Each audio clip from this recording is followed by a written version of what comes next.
എല്ലാവർക്കും നമ്മുടെ പുതിയൊരു വീഡിയോയിലേക്ക് സ്വാഗതം. നാടൻ സ്റ്റൈലിൽ ബീഫ് വരട്ടിയത് തയ്യാറാക്കുന്നത് എങ്ങനെയെന്ന് നോക്കാം. ഒരുപാട് ഓയിൽ ഒഴിച്ച് കൊടുക്കാതെ എണ്ണയിൽ ഫ്രൈ ഒന്നും ചെയ്യാതെ പുറമേ മൊരിഞ്ഞും ഉള്ളിൽ സോഫ്റ്റും ആയിട്ടുള്ള അടിപൊളി ബീഫ് തയ്യാറാക്കിയെടുക്കാൻ പറ്റും. ഒപ്പം കിടിലൻ ടേസ്റ്റും ഉള്ള ബീഫ് ഫ്രൈ എങ്ങനെ തയ്യാറാക്കിയെടുക്കാം എന്ന് നോക്കാം. ഈ വീഡിയോ കണ്ടിരിക്കുന്ന സമയത്ത് നിങ്ങൾക്ക് ഇഷ്ടപ്പെടുകയാണെങ്കിൽ മറക്കാതെ തന്നെ ലൈക്ക് ബട്ടൺ ഒന്ന് ക്ലിക്ക് ചെയ്യുകയും ചാനൽ ഒന്ന് സബ്സ്ക്രൈബ് ചെയ്ത് സപ്പോർട്ട് ചെയ്യണേ.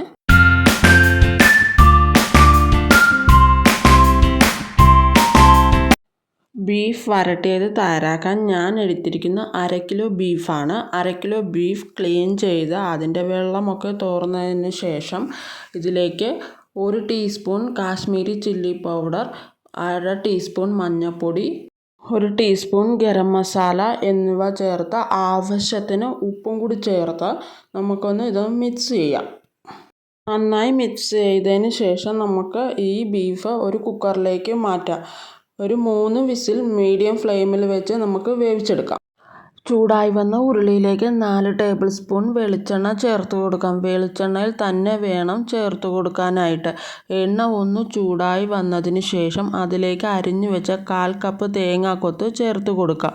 ഇത് ചെറുതായിട്ട് വറുത്ത് കോരിയെടുക്കണം. ഇതുപോലെ നന്നായി ഇളക്കി കൊടുക്കണം. അത്യാവശ്യം ഇതിൻ്റെ കളർ ഒന്ന് ചേഞ്ച് ആവുന്നവരും വറുത്തെടുക്കാം. ഇതിലേക്ക് ആവശ്യമായ 3 വലിയ സവാള, ഇഞ്ചി 1 ടേബിൾ സ്പൂൺ, വെളുത്തുള്ളി 2 ടേബിൾ സ്പൂൺ, കറിവേപ്പില 2 തണ്ട്, പച്ചമുളക് 4 ചെറിയ കഷ്ണം എന്നിവയാണ് എടുത്ത് വെച്ചിരിക്കുന്നത്.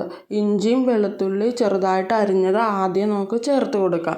ഇതിൻ്റെ പച്ചമണം മാറുന്നവരെ ഒന്ന് വഴറ്റിയെടുക്കണം. അതിനുശേഷം ഇതിലേക്ക് അരിഞ്ഞു വെച്ചിരിക്കുന്ന സവാള നമുക്ക് ഇട്ട് കൊടുക്കാം. അതിൻ്റെ കൂടെ തന്നെ പച്ചമുളകും വേപ്പിലയും ചേർത്ത് കൊടുക്കണം. ഇതിന് വഴന്നു വരുന്നതിന് ആവശ്യമായ ഉപ്പ് ചേർത്ത് നമുക്ക് ഒന്ന് വഴറ്റിയെടുക്കാം. നന്നായി വഴന്നു വരുന്നവരെ നമുക്ക് ഒന്ന് വെയിറ്റ് ചെയ്യാം.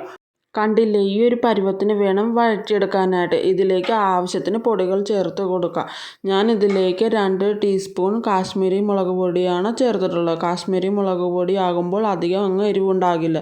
ഇതിലേക്ക് 1/2 ടീസ്പൂൺ മഞ്ഞൾപ്പൊടി, 1/2 ടീസ്പൂൺ മീറ്റ് മസാല, 1/2 ടീസ്പൂൺ കുരുമുളക് പൊടി എന്നിവ ചേർത്ത് കൊടുക്കുക. നന്നായിട്ട് ഇളക്കി പൊടികളുടെ പച്ചമണം മാറുന്നവരെ നന്നായി ഇളക്കി കൊടുക്കുക. നേരത്തെ വേവിക്കാൻ വെച്ച ബീഫിലേക്ക് നമ്മൾ വെള്ളമൊന്നും ചേർത്ത് കൊടുത്തിട്ടില്ലായിരുന്നു. എന്നാൽ അത്യാവശ്യം ബീഫിൽ നിന്ന് തന്നെ വെള്ളം വന്നിട്ടുണ്ട്. ഈ വെള്ളം നമ്മൾ കളയരുത്. ഇനി വേവിച്ച ശേഷം ബീഫിൻ്റെ വെള്ളം ഒഴിച്ച് ഒന്ന് തിളക്കുന്നവരെ നമുക്ക് വെയിറ്റ് ചെയ്യാം. നമ്മൾ ഒഴിച്ചു കൊടുത്ത ബീഫിൻ്റെ വെള്ളം ചെറുതായിട്ട് വറ്റി തുടങ്ങിയിട്ടുണ്ട്. ഇനി വേവിച്ച് വെച്ചിരിക്കുന്ന ബീഫ് ഇതിലേക്ക് ഇട്ട് കൊടുക്കണം.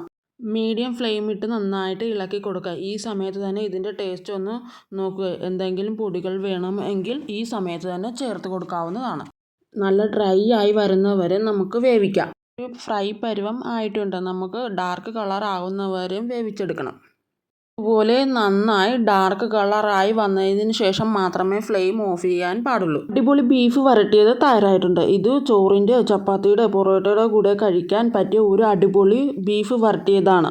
ഉണ്ടാക്കി നോക്കിയിട്ട് നിങ്ങളുടെ അഭിപ്രായങ്ങൾ കമൻറ്റ് ബോക്സിൽ അറിയിക്കുക. ഈ വീഡിയോ ഇഷ്ടമാകുകയാണെങ്കിൽ ലൈക്ക് ചെയ്യുകയും എൻ്റെ ചാനലൊന്ന് സബ്സ്ക്രൈബ് ചെയ്ത് സപ്പോർട്ട് ചെയ്യണേ.